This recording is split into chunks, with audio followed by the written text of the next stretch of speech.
여러분, 저는 주일마다 지금 읽는 리딩 지저스의 순서에 따라서 오늘 에스라서를 본문으로 골랐어요. 이번 주간에 여러분들은 에스라 그리고 느헤미야, 에스더를 읽게 됩니다. 그 중에 1절에서 4절 읽었는데 주인공은 고레스입니다. 자, 이 고레스 이방 왕입니다.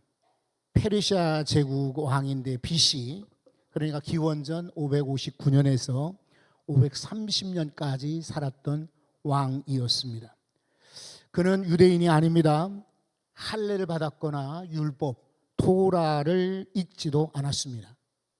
하나님을 예배하지도 않았습니다. 그런데 하나님은 그를 사용하셨어요. 자, 이사야서 45장을 한번 보십시오. 이사야 45장 1절에 한번 같이 읽어보시겠습니까?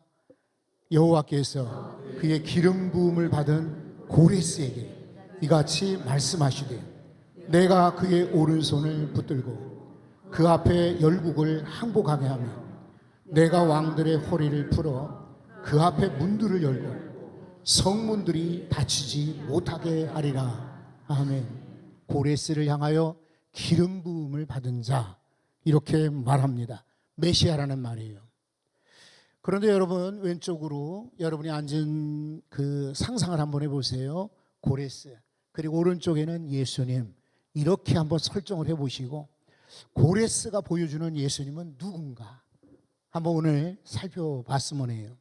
고레스는 어떤 사람인가? 페르시아 왕이라고 했죠.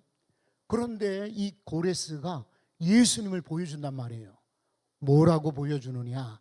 첫 번째는 따라서 한번 해보세요. 예언된 자. 예언되었어요. 아까 이사야서에서 이미 예언되었잖아요. 그런데 또 하나 보시면 이사야 44장 28절에도 이렇게 말하지 않았어요? 고레스에 대하여는 이르기를 뭐라고 했습니까? 내 목자라고. 아니, 이방 왕인데 왜 하나님의 목자라고 했을까? 이미 예언한 거예요. 그가 나의 모든 기쁨을 성취하리라 하며, 그 다음에 읽어보십시오. 예루살렘에 대하여는 이르기를 중건되리라 하며 성전에 대하여는 내 기초가 놓여지리라 하는 자니라. 고레스 왕을 통해서 예루살렘의 성전을 재건한다, 이렇게 예언하고 있어요. 이미 고레스는 구약에서 그보다 훨씬 150년 전에 이사야를 통하여 예언된 인물입니다. 우리가 성경 보시면 에스라는 분명히 앞에 있고 이사야서는 저 뒤에 있어요. 그런데 성경은 역대순으로 기록된 게 아니고 이렇게 단락단락 율법서, 그리고 역사서, 그리고 시가서, 예언서, 이렇게 구분이 되어 있기 때문에 그래요. 이사야서는 뒤에 있지만 150년 전 인물이었단 말이에요. 그런데 이사야가 고레스를 예언하지요. 마찬가지로 예수님은 나시기 전에 600년 전에 이미 이사야를 통하여서 예언되었어요. 어떻게 예언되었느냐? 이사야 7장 14절입니다. 한번 또 읽어보시죠.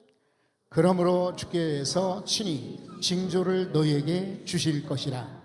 보라, 처녀가 잉태하여 아들을 낳을 것이요 그의 이름을 임마누엘이라 하리라. 아멘. 예언되었죠.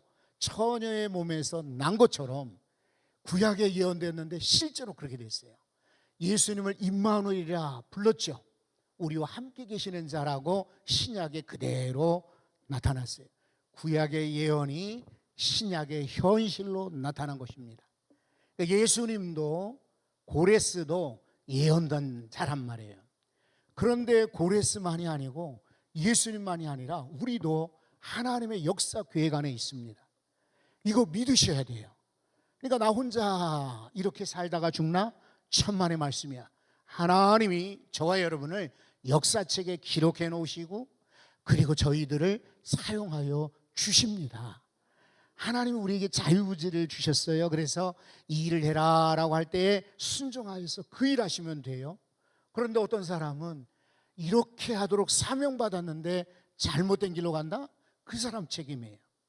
우리가 하나님이 나를 모든 세상의 역사 가운데 이미 예언하셨다라고 믿고 흔들릴지라도 소망 갖고 고통스러울지라도 낙심하지 말고 주님과 더불어 함께 가시기를 바랍니다. 고레스는요 뿐만 아니라 해방자예요. 어떤 사람이라고 그랬어요? 잘 들리나 안 들리나 보려오는 것이 아니라 여러분들이 저를 지금 따라오고 있나 궁금해서 그래. 뭐라고 그랬어요? 해방자다. 고레스가 해방자인 동시에 그가 보여주는 예수님도 누굴까요? 해방자인 거예요. 여기 2절을 한번 보십시오. 2절에 바사왕 고레스는 말하노니 하늘의 하나님 여호와께서 세상 모든 나라를 내게 주셨고 나에게 명령하사, 그 다음에 뭐라고 그랬습니까? 유다 예루살렘에 성전을 건축하라 하셨다. 이미 예언된 것을 고레스가 지금 선포하는 거예요. 공포하는 것입니다. 조서까지 써가지고. 그러니까 그 당시에 이스라엘 백성들은 바벨론에서 포로로 끌려가지고 70년 살았는데 고레스가 황제가 되고 나서 해방시켜 준 거예요. 기가 막힌 일이죠. 아니, 우리가 광복절을 기념하지만 38년 동안 얼마나 압제를 받았습니까? 이름도 뺏기고 일본 이름으로, 그리고 한글도 뺏기고 일본어를 배워야 되고, 우리나라 모든 물건들을 다 일본이 가져가지 않았어요? 제가 제주도에 공군 부대에 있었는데 부대 앞에 모슬포 저쪽 뜰에 보면 비행장이 있어요. 실제로 지금은 비행기가 내리지는 않아요. 그런데 이 전쟁 때, 특히 그 대동아 전쟁이라고 불리는 그 2차 대전 때 일본이 비행장을 건설해 놓은 거예요. 그러면 그 땅이 평평한 땅이었을까? 아니에요. 이 조선 사람들을 다 전국에서 불러다가 곡괭이질하고 땅 파고 돌을 깨고 해서 비행장 만든 거예요. 그리고 해안가로 들어가다 보면 여기에 굴이 있습니다. 굴. 그러면 이 굴은 자연이 생긴 굴인가? 천만에요.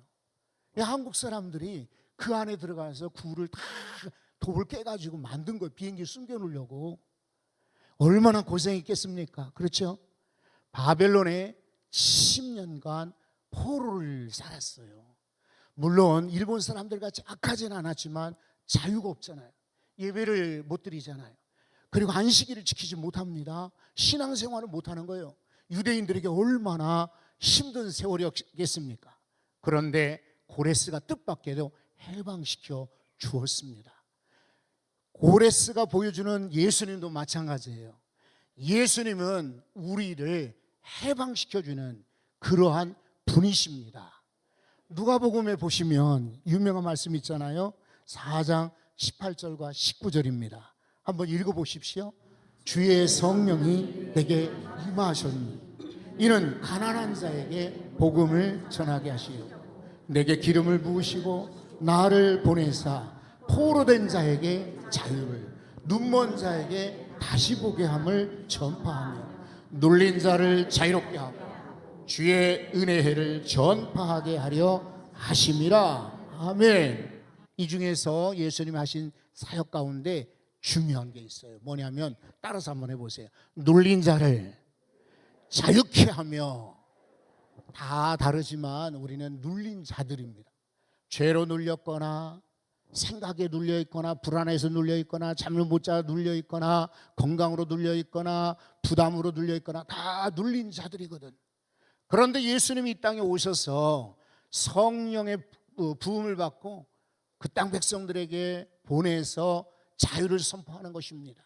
특별히 눌린 자에게 자유를 이렇게 선포한 거예요. 여러분, 우리는 죄를 짓거나 감옥에 간 일이 없지만 어쩌다가 죄를 짓고 감옥에 간 사람들이 제일 기다리는 게 뭐겠습니까? 석방, 그죠? 이제 출소하는 날을 기다릴 거 아니에요. 마찬가지예요. 예수님은 죄인된 우리를 위하여 자유를 선포하셨습니다. 너희는 이제 앞으로 나도 정죄하지 않을 터이니까 자유롭게 살라. 눌린 자를 자유롭게, 이게 바로 예수님의 사역이었단 말이에요. 오늘도 고통 중에 있는 이들, 괴로워하는 성도들, 질병으로 안타까워하는 분들, 한숨 쉬는 분들, 눈물 나는 분들, 눌린 분들은 예수님 만나시기 바랍니다. 그 예수님이 우리를 자유케 하실 줄 믿습니다. 고레스는 또 재건자라고요. 성전 재건자. 한번 다시 3절을 보십시오. 3절에 보시면 읽어보실까요? 이스라엘의 하나님은 참 신이시라. 너희 중에 그의 백성된 자는 다 유다 예루살렘으로 올라가서 이스라엘의 하나님 여호와의 성전을 건축하라. 그는 예루살렘에 계신 하나님이시라. 아멘. 이거 놀라운 고백이잖아요. 고레스 유대인도 아니지, 율법도 몰랐지, 안식일도 안 지켰지, 그는 예루살렘에 가본 적도 없어. 그런데도 하나님을 고백해. 하나님, 여호와 하나님이 참 신이시다. 너희는 다 예루살렘으로 올라가서 성전을 건축하라 라고 공포하는 것입니다. 그런데 이 고레스가 재건하는 성전은 눈에 보이는 성전인 거예요. 옛날에 솔로몬 성전을 다시 재건하는 것입니다. 그런데 예수님이 우리 인생에게 말씀하시는 성전 재건이 있습니다. 그것은 바로 우리 몸의 재건입니다. 어디에 있냐면 고린도 전서 3장 16절에 있습니다. 우리 몸은 하나님의 성전인 것과 하나님의 성령이 거하시는 것을 너희가 모르느냐라고 했습니다. 그러니까 우리는 죄에 맡길 수 없어요. 우리 몸을 성령의 전으로 만드셔야 돼요. 우리가 말씀을 읽을 때, 우리가 기도할 때, 특별히 이렇게 예배할 때 성령님이 기뻐하시는 거예요. 저는 지금 예배드리면서 느껴요. 아, 하나님이 나를 기뻐하시는구나. 여러분, 우리가 죄된 장소에 갈 때 하나님 기뻐하실까? 아니죠. 예배할 때 하나님이 최고로 기뻐하시는 것입니다.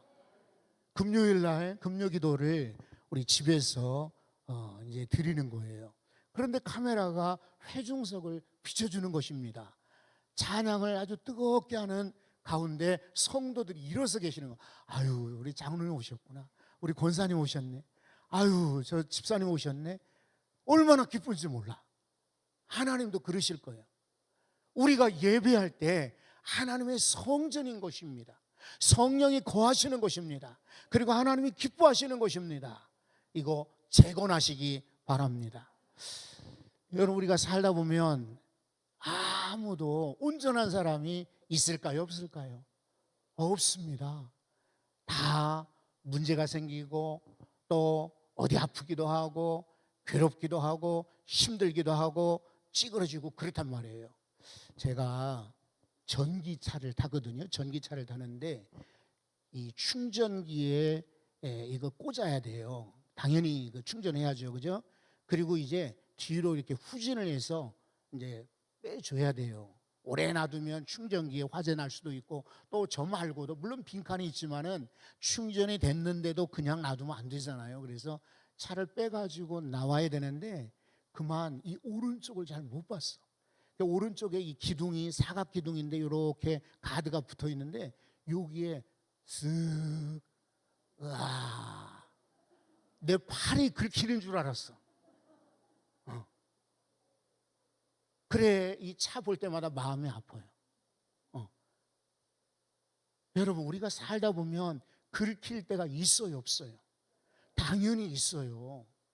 그리고 어떤 사람 말하거든. 아유, 난 죄가 없어. 내가 무슨 죄인이야. 난 선하게 사는데. 아닙니다. 여러분, 일주일만 집에 비워놓고 나갔다 들어오면은 집에 먼지가 있을까요, 없을까요? 아무도 안 살았는데? 은퇴하고 제가 아침마다 하는 일이 청소하는 일입니다. 당연히 해야 되지만 그때는 출근한다고 핑계대고 안 했잖아요. 근데 지금은 여지없이 합니다. 운동을 나가더라도 어디 가더라도 꼭 제가 먼저 이렇게 돌리는데 희한하게요. 어제 분명히 청소했는데 오늘도 이만큼 나옵니다. 어디서 먼지가 나오죠? 우리 죄도 마찬가지입니다. 나 오늘 회개했으니까 내일은 괜찮을 거야. 천만의 말씀이에요. 우리는 죄로 인하여서 죽을 몸입니다. 큰 죄라고 죽고 작은 죄는 그저 넘어가는 것이 아니라 어떠한 죄가 있어도 우리는 죽을 몸이에요.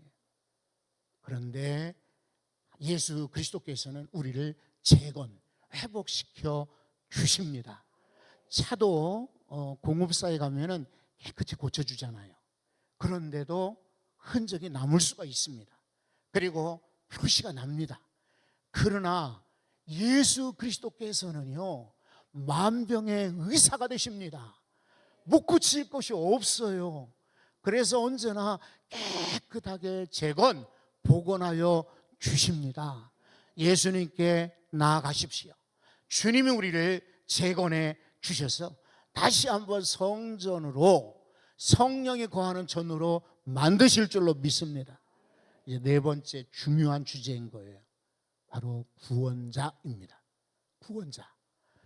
고레스도 구원자입니다. 바벨론에 포로로 갔는데 갑자기 나라가 페르시아가 되더니 이 고레스 왕 원년에 2년 3년 지나고도 아니고 첫 해에, 1절에 보면 원년이라고 그랬잖아요. 첫 해에 너희는 예루살렘으로 올라가라. 유대 백성들을 구원하여 주었습니다. 그건 무슨 조건이 있는 거 아니에요. 너희 재산을 남겨놔라. 너희 자식들은 볼모로 남겨놔라. 너희 중에서 어느 정도 식구 절반만 가고 절반은 남겨놔라. 아닙니다. 원하는 자 누구든지 가라라고 구원자가 되었습니다. 자유를 준 거예요. 그래서 이스라엘 백성들이 에스라의 인도를 받고 그 다음에 총독인 총독, 이스라엘 그 유다 총독으로 임명받은 이들의 인도를 받아서, 지도자의 인도를 받아서 예루살렘으로 가는 거예요. 여러분, 고레스가 구원자라면 오늘 예수님은 유대 백성이 아니라 바로 우리들의 구원자가 되십니다. 구원, 그렇죠. 로마서 3장 24절을 한번 보십시오. 이 기가 막힙니다. 로마서 3장 24절 다 같이, 그리스도 예수 안에 있는 속량으로 말미암아 하나님의 은혜로 값없이 의롭다 하심을 얻은 자 되었느니라. 예수 그리스도의 속량이 뭡니까? 바로 예수님이 갚아주신 거예요. 가끔 신문에 보면 군부대에 이렇게 외출 나간 군인들이 밥을 먹고 있는데 어떤 손님이 대신 저 군인 아이들 식대를 제가 내주겠습니다. 들어보셨죠? 그런 뉴스. 종종 그렇잖아요. 식대만 내줘도 뉴스에 나올 정도예요. 밥 한 끼를 대줘도. 그런데 우리 생명을 예수님은 아무 대가 없이 은혜로 말미암아 우리를 구원하여 주셨다 그랬어요. 여러분, 누가복음 23장에 기가 막힌 인물이 나오는데 뒤에 보면 세 사람이 십자가에 달리잖아요. 가운데 예수님이 계시고 왼편에도 오른편에도 그리고 죄수들이 매달렸어요.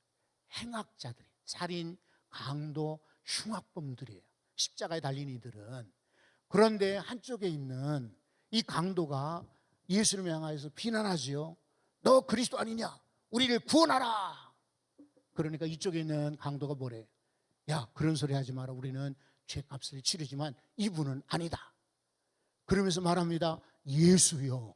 놀랍죠? 십자가에 돌아가시는, 죽는 그 순간에 예수여, 당신의 나라에 들어가실 때에 나를 기억해 주십시오. 그러니까 예수님 뭐라고 하셨어요? 야, 천만의 말씀이야. 이때까지 죄 짓다가 이제 와서 천국 간다고? 여러분, 이렇게 하지 않았죠? 내가 오늘 나와 함께 낙원에 있으리라.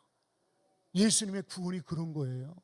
값없지, 조건이 없죠. 무조건 믿는 자 구원하시는 거예요. 오늘 이 자리에 나오신 여러분 다 구원받은 줄로 믿습니다. 그래도 혹시나 나는 아직도 구원이 좀 왔다 갔다 하는 것 같아, 이런 분이 계시면은 오늘 확실히 고레스가 보여주듯 예수 그리스도 붙드시기 바랍니다. 어떠한 죄를 지어도 십자가에서도 구원하여 주신 것처럼 우리의 모든 죄를 용서하시고 예수님 우리를 구원하여 주십니다. 그래서 저와 같이 기도를 하셔야 돼요. 한번 다 같이 눈을 감고 이미 구원받은 분도 기도하십시오. 그러나 구원에 대한 확신이 없는 분들은 뺀절한 마음으로 기도하시기 바라요.